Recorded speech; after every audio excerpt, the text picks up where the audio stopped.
The sun was dropping low over the Arizona desert when Tyler Brennan saw the streak of fire cut across the sky.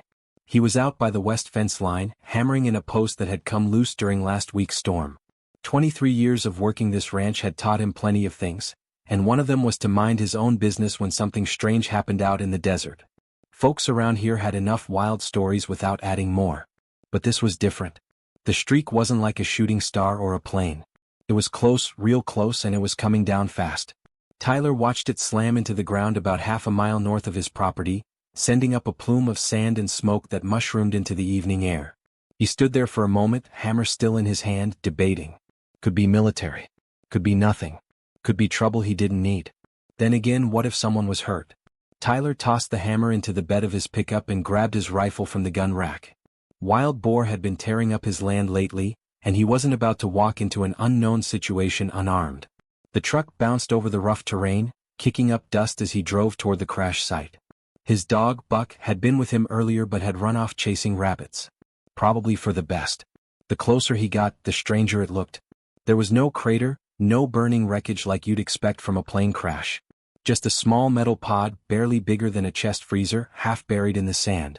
It was dented and scorched, with weird symbols etched along the sides that didn't look like any language Tyler had ever seen.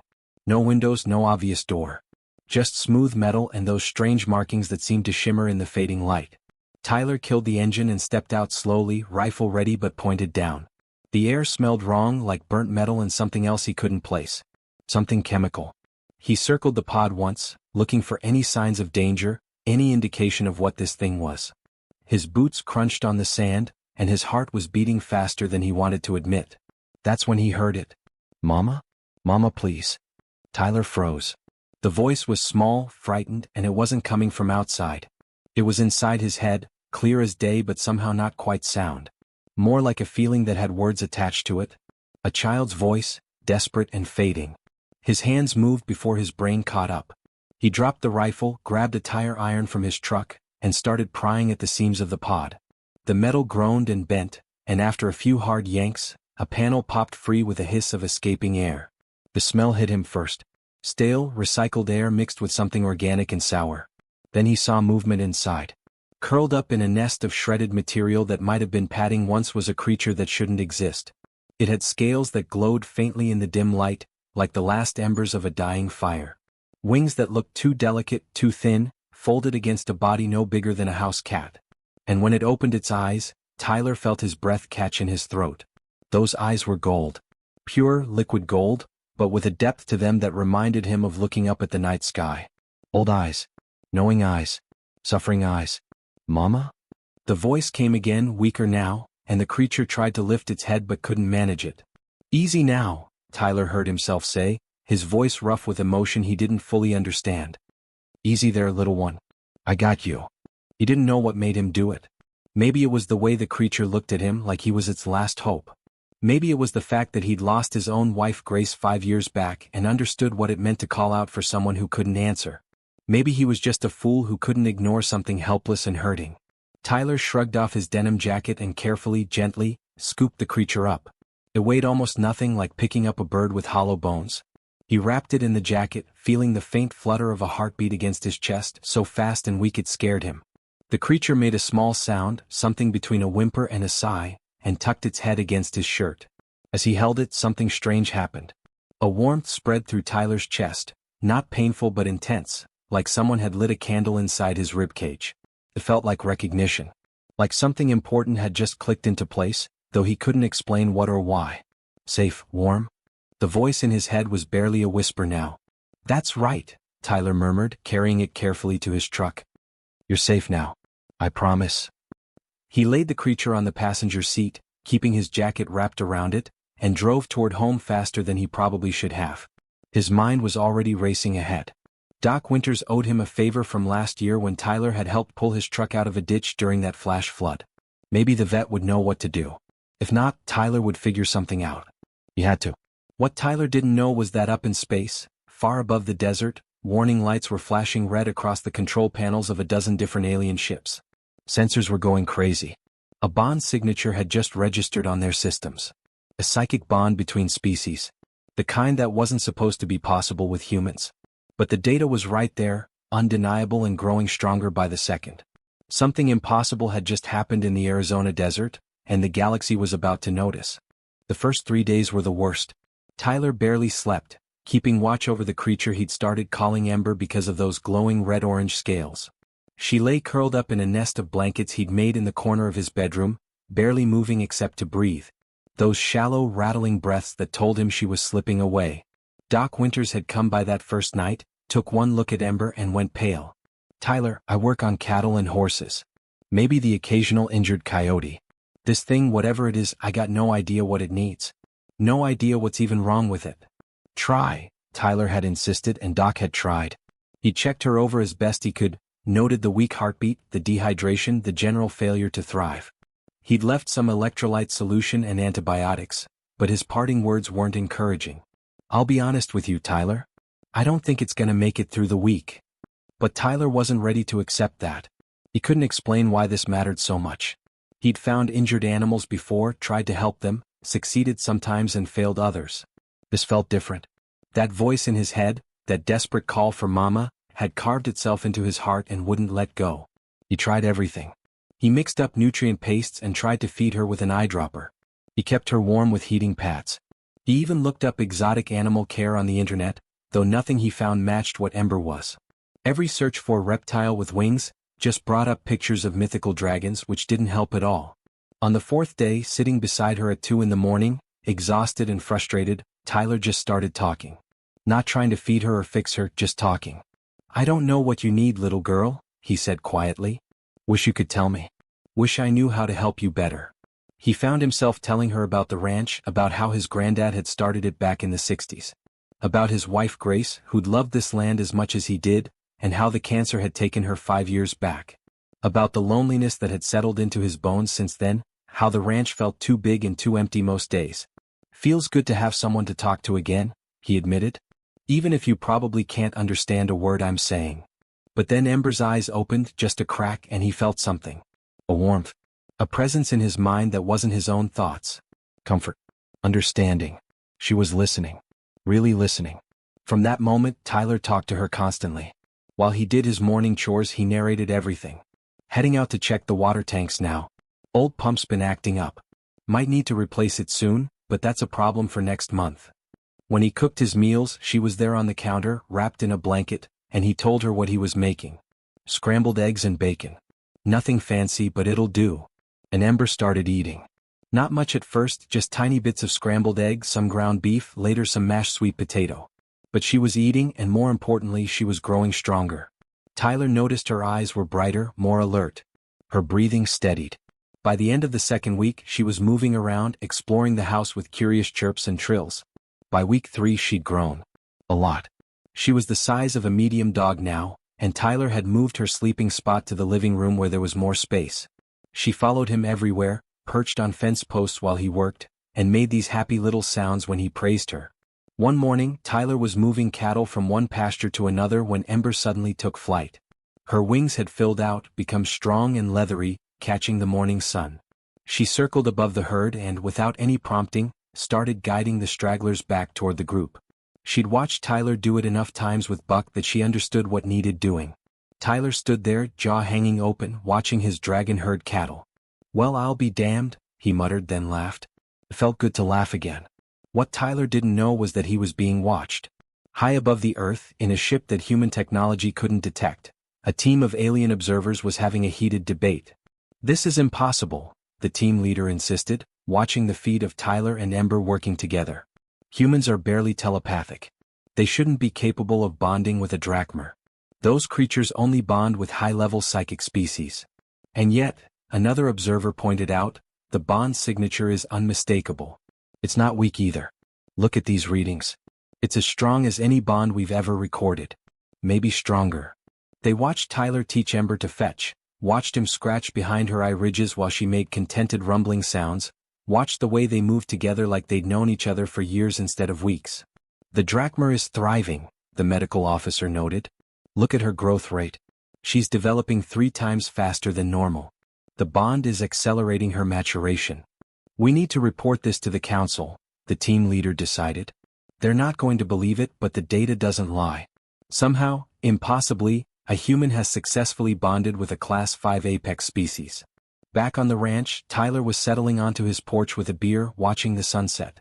Ember curled up beside his chair, her head resting on his knee, and he could feel her contentment mixing with his own. It was like having a piece of his heart existing outside his body, connected by invisible threads he couldn't see but definitely felt. "Good day, wasn't it, girl?" he said softly. Ember's response came warm and clear in his mind. "Good day. Happy. Safe with Tyler." He smiled and scratched her scales. Whatever was coming, whatever this all meant, they'd face it together.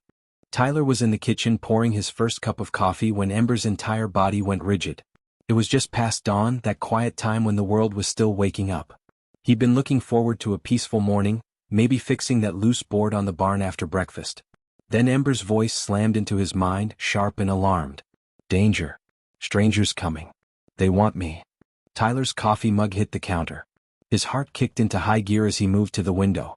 Sure enough, 3 metallic shapes were descending from the sky, sleek and silent, heading straight for his north pasture. They weren't helicopters or planes. They were something else entirely, something that moved with impossible grace as they settled onto his land without raising so much as a dust cloud. "Like hell," Tyler muttered, already moving. He grabbed his rifle from the gun cabinet, checked the chamber out of pure habit, and headed for the door. Ember was right behind him, her claws clicking on the hardwood floor. She'd grown so much over the past month that she barely fit through doorways anymore. The size of a small pony now, with scales that gleamed like polished copper in the morning light. They stepped out onto the porch together, and Tyler got his first good look at his visitors. 3 figures were walking across his pasture toward the house. 2 of them moved with military precision, their bodies covered in black armor that looked more like exoskeletons than protective gear. They were insect-like, with too many joints in their limbs and heads that tilted at unnatural angles. Each carried weapons that hummed with barely contained energy. The third figure was different. It walked upright like a human but was definitely not human. Tall and thin, wearing flowing robes that shifted colors in the light, moving with the kind of confidence that came from never being told no. Its face was smooth and angular, with eyes that assessed Tyler's property like it was already calculating values. "Tyler Brennan," the robed figure called out in perfect English, though its mouth barely moved. The voice seemed to come from everywhere and nowhere. "I am Merchant Captain Torvin of the Raxus Consortium. You possess property that belongs to us. Specifically, the drachmer specimen you have harbored." Ember pressed against Tyler's leg and he could feel her fear mixing with anger. She let out a low hiss that rattled in her chest. Tyler rested his hand on her neck, feeling the heat of her scales, the rapid flutter of her pulse. "She's not property," Tyler said, keeping his voice level despite the adrenaline coursing through him. "Her name is Ember and she's family." Torvin made a sound that might have been laughter. It was cold and mechanical. "Your primitive emotional attachment is irrelevant to matters of galactic commerce. That creature represents 40 million credits on the open market. Perhaps more, given her unusual condition. Our salvage claim is properly registered with the Galactic Council. We disposed of defective cargo, and by law, it belongs to us until officially declared lost." Tyler felt Ember flinch at the word defective. Rage built in his chest, hot and fierce. "You threw her away to die. You dumped her in the desert like trash. That ends any claim you think you have. We compensate you adequately for your time and resources," Torvin continued as if Tyler hadn't spoken. His translator made even condescension sound polite. 10,000 of your Earth dollars. That is generous for 6 weeks of keeping our property alive." "I'm gonna say this once more," Tyler said, and now he did chamber around, the metallic click loud in the morning air. "Get off my land." The 2 guards moved instantly, raising their weapons. The air around them started to whine with building energy, a high-pitched sound that made Tyler's teeth ache. Their weapons glowed an angry red, pointed directly at him. Tyler didn't lower his rifle, even though he knew it was probably useless against whatever technology they had. His jaw was set, his stance firm. If he was going down protecting what mattered. That's when Ember moved. She stepped in front of Tyler, putting herself between him and the threat. Her wings snapped open and Tyler caught his breath. They'd grown massive, spanning at least 15 feet now, blotting out the rising sun behind her. She looked magnificent and terrifying. Then she roared. It wasn't just sound. Tyler felt it in his bones, in his mind, in every cell of his body. It was telepathic power made physical, a tidal wave of pure protective fury that rolled out from Ember like a shockwave. The message was crystal clear, impossible to misunderstand. broadcast on every mental frequency she could reach. Mine. My Tyler. My home. Mine. The effect was immediate and devastating. The guards' weapons clattered to the ground as they clutched at their heads, stumbling backward. Torvin actually fell, his robes tangling around his legs as he scrambled away from Ember's rage. His face showed something Tyler recognized despite the alien features: shock and fear. Impossible, Torvin gasped, his translator struggling to keep up. She is barely juvenile. This level of power shouldn't manifest for years. The bond, it cannot be this strong already. Ember advanced a step, her wings still spread, her whole body radiating menace. Tyler could feel her readiness to fight, to kill if necessary, to protect what was hers. It scared him a little, feeling that much raw power connected to his own mind. "You heard the lady," Tyler said quietly, his rifle still raised but his finger off the trigger. "Leave. Don't come back. Next time, I won't be so friendly about it." Torvin and his guards retreated to their ship without another word, moving faster than dignity should allow. The craft lifted off moments later, disappearing into the sky with barely a whisper. As soon as they were gone, Ember folded her wings and pressed against Tyler, trembling. The fierce protector was gone, replaced by his frightened girl. "More will come," she said in his mind, and he could hear the worry there. "They will not stop." "Let them come," Tyler said, stroking her scales with shaking hands. His own fear was catching up to him now that the immediate danger had passed. "We'll figure it out, little girl. I promise." He pulled out his phone with his free hand and scrolled through his contacts. His brother Danny was a lawyer down in Phoenix, dealt with property disputes and contract law. Time to see if any of that applied to interstellar salvage claims. Time to get serious about protecting his family. Tyler first learned about the video when his brother Danny called at 7 in the morning, 3 days after the confrontation. "Tyler, you need to check the internet. Right now." Someone driving past on the highway had filmed the whole thing. The angle was distant but clear enough. There was Tyler on his porch with his rifle, Ember spreading her wings, the aliens retreating in panic. The video was grainy and shaky, but it captured everything that mattered. Within 6 hours it had 3 million views. By noon it was 20 million. The hashtag started almost immediately. "Stand with Ember." It spread across every social media platform like wildfire. People were sharing the video, adding their own commentary, drawing fan art of Ember, writing support messages. Tyler's phone wouldn't stop buzzing with notifications until he finally turned it off. Then the news trucks showed up. CNN, Fox, MSNBC, even international outlets. They parked along the road leading to his property, their satellite dishes pointed at the sky.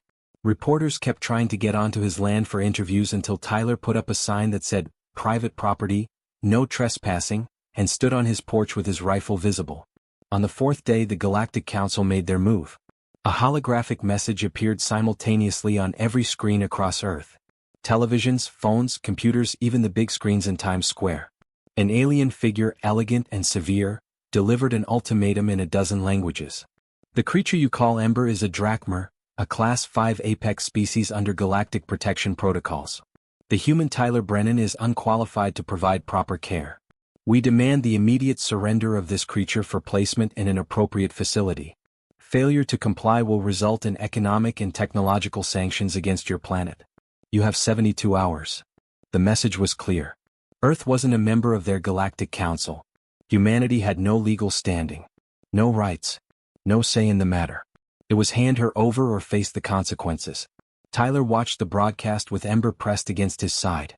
She was huge now, the size of a pickup truck, and still growing.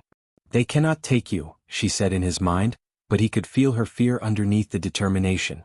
"No, they can't," Tyler agreed, though he had no idea how he was going to stop them. The government response came quickly. Military advisors appeared on news shows, talking about the danger of provoking an interstellar incident. "We have to be reasonable here," one general said. "We're talking about beings who can cross the galaxy. We can't fight that kind of technology. We need to consider what's best for everyone." Politicians started calling for compliance. "It's one creature versus the safety of 8 billion people," a senator argued. "The math is simple."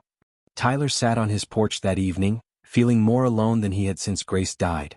Ember curled around him protectively, but even her presence couldn't shake the cold dread settling in his gut. How was one rancher supposed to stand against the entire galaxy? Then, on the morning of the 6th day, he heard engines. Lots of them. Tyler walked out to his front gate and stopped dead. Vehicles were pulling off the highway, driving down the dirt roads that bordered his property. Trucks, cars, RVs, motorcycles, buses. They just kept coming, parking in neat rows along his fence line. People got out, started setting up tents and canopies, unloading coolers and camping chairs. An old man in a Vietnam veteran cap approached the gate. "You Tyler Brennan?" "Yes, sir," Tyler managed. "Good. We're here to help. They want your girl, they're gonna have to go through all of us first." By afternoon there were hundreds of people. By evening thousands. They came from everywhere. Families with kids who held up hand-painted signs. Teachers and nurses still in their work clothes. Mechanics with grease under their fingernails.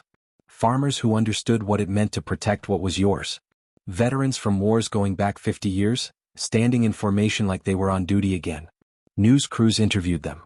An elderly woman from Ohio told her story with tears in her eyes. "My grandson doesn't talk much. He's autistic, stays in his own world most of the time. But he saw that video of Ember and he drew her a picture. Then he looked right at me and said, 'She was scared, Grandma. Someone heard her and helped her.' He asked me, 'That's what we're supposed to do, right?' So here I am." A Marine stood at Tyler's gate in his dress blues, medals gleaming in the sun. A reporter asked him why he was there. "I fought for freedom," he said simply. "I fought so families could stay together, so the strong couldn't just take from the weak because they felt like it. I didn't do that just to let some corporate aliens rip a child away from her home. Not on my watch." Tyler stood on his porch, completely overwhelmed. Ember landed beside him, returned from a flight over the property. She was massive now, her wingspan easily 40 feet, scales gleaming like molten copper in the afternoon sun. She looked at the thousands of humans camped around their home, defending them, and something changed in her. She began to sing. Tyler had heard her make sounds before. Chirps and trills and rumbles. But this was different. This was music, pure and haunting, a melody without words that seemed to speak directly to the soul. It rose and fell, filled with emotion so deep it hurt. Gratitude. Love. Sorrow. Hope. Every person who heard it stopped what they were doing. Grown men wiped tears from their faces. Children moved closer to their parents. Everyone felt it, that warmth spreading through their chest, that connection to something beautiful and ancient. Her people were artists, Tyler realized, feeling the knowledge flow from Ember. Poets and musicians. Dreamers. Before they went extinct. Up in orbit, Ambassador Kellis of the Galactic Council observation team watched it all unfold on his monitors. He'd been sent to document the situation, to verify that humans were indeed too primitive to understand what they were dealing with. Instead, he was watching something he'd never seen in his 300 years of service. He recorded an urgent message to the Council. "We need to reconsider our approach. These humans, they are not primitive. They are something else. Something we do not understand. They do not value power or profit above connection. They protect not because they have to, but because they believe it is right.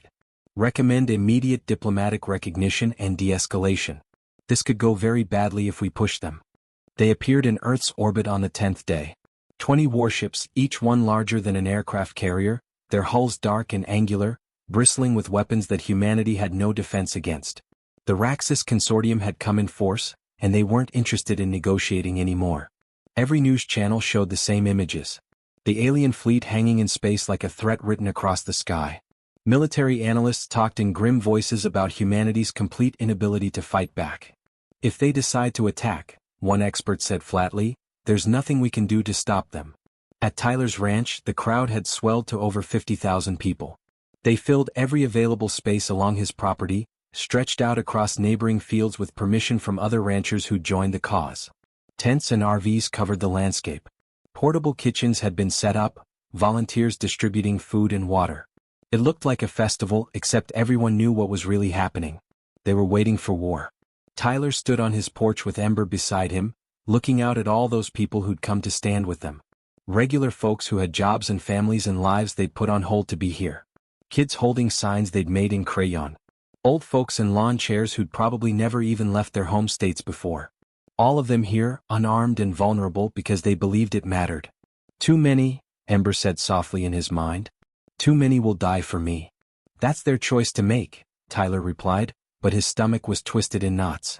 He'd never asked for this. Never wanted to put anyone in danger. He was just a rancher who tried to help a dying creature in the desert. Then something changed. A new ship appeared, smaller and sleeker than the warships, marked with symbols that apparently meant it was neutral. It descended slowly, landing in the open pasture between Tyler's house and the crowd. The news helicopters circled closer, cameras recording everything. A figure emerged that Tyler recognized from the holographic broadcast. Ambassador Kellis, tall and dignified, his skin an odd shade of blue-gray, wearing robes that seemed to shift with light that wasn't there. He walked forward alone, stopped in the middle of the pasture and spoke. His voice somehow carried to everyone, human and alien alike, translated instantly. I am Ambassador Kellis of the Galactic Council. I come to offer a solution before blood is shed. He gestured to the sky, to the warships waiting above. The Raxus Consortium claims ownership. Humanity claims protection. Both sides are prepared to fight. But there is an older law, one that supersedes all others. Another ship landed, and Merchant Captain Torvin emerged with his guards. He looked smug, confident, like this was already decided in his favor. Kellis continued. By ancient law, predating the council itself, a bonded drachma's choice is absolute.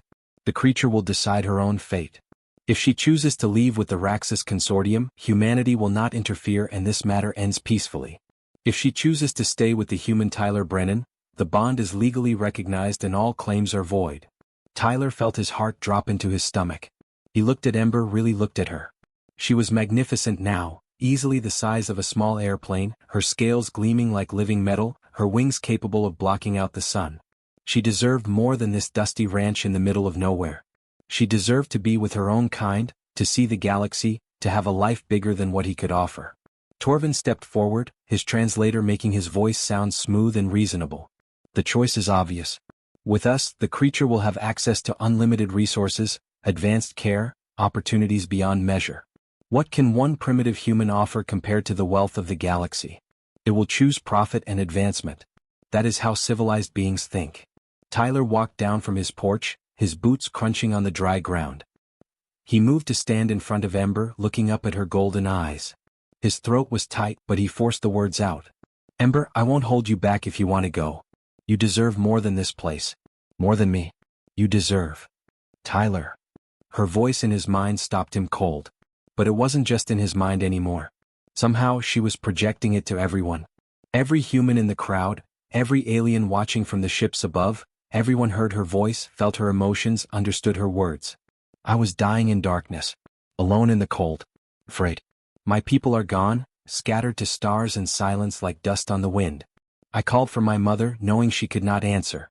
Knowing I would die unloved and forgotten. Ember lowered her massive head until her scales touched Tyler's weathered face. And you came. You did not know what I was. You did not know my value in credits or my place in galactic society. You just knew I was scared and small and dying. You knew I needed help and that was enough. Her voice grew stronger, filled with emotion that made people in the crowd wipe their eyes. You gave me warmth when I was cold. Food when I was starving. Safety when I was terrified. But more than that, you gave me stories. You gave me laughter. You talked to me about your wife, your land, your life. You gave me purpose. You gave me love. You gave me family. Ember spread her wings wide, and her presence seemed to fill the entire sky. I am the last of my kind. The last drachma in all the galaxy. My people were artists, dreamers, singers of songs that made stars weep. We valued beauty and connection above all else. If I am the last, then I will honor what we were. She pulled back slightly, her golden eyes locked with Tyler's tear-filled ones. I choose my human. I choose Earth. I choose home. The silence lasted maybe 3 seconds. Then the crowd erupted. Cheering, crying, hugging strangers, celebrating like their team had just won the championship. The sound was deafening and joyful and utterly human. Torvin started protesting, his translator struggling to keep up with his outrage. But Kellis raised a hand, cutting him off with authority that couldn't be ignored. The bond has spoken. By laws older than your corporation, older than the council itself, your claim is void. The drachma has chosen freely. Then Kellis did something unexpected. He turned to face the cameras, addressing all of Earth. Furthermore, the Galactic Council recognizes Earth's petition for provisional membership. Any species capable of inspiring such loyalty from a drachma, capable of standing together for what is right despite the cost, deserves a voice among the stars. Welcome to the greater galaxy, humanity. 3 months later, Tyler was back to his regular routine. The crowds had gone home, the news trucks had moved on to other stories, and life had mostly returned to normal. Mostly. Ember was still growing, still learning, still stealing his sandwiches when she thought he wasn't looking. He was fixing a fence post when she landed beside him, her landing surprisingly gentle for something her size. Tyler? Can you teach me more of those country songs? The sad ones about trucks and heartbreak. Tyler laughed, wiping sweat from his forehead. Sure thing, little girl. Sure thing. Above them, construction crews were building Earth's first orbital embassy. Humanity was taking its first steps into a larger universe, making allies, learning new technologies, discovering their place among the stars. But here on a ranch in Arizona, a cowboy and his dragon were just happy to be home.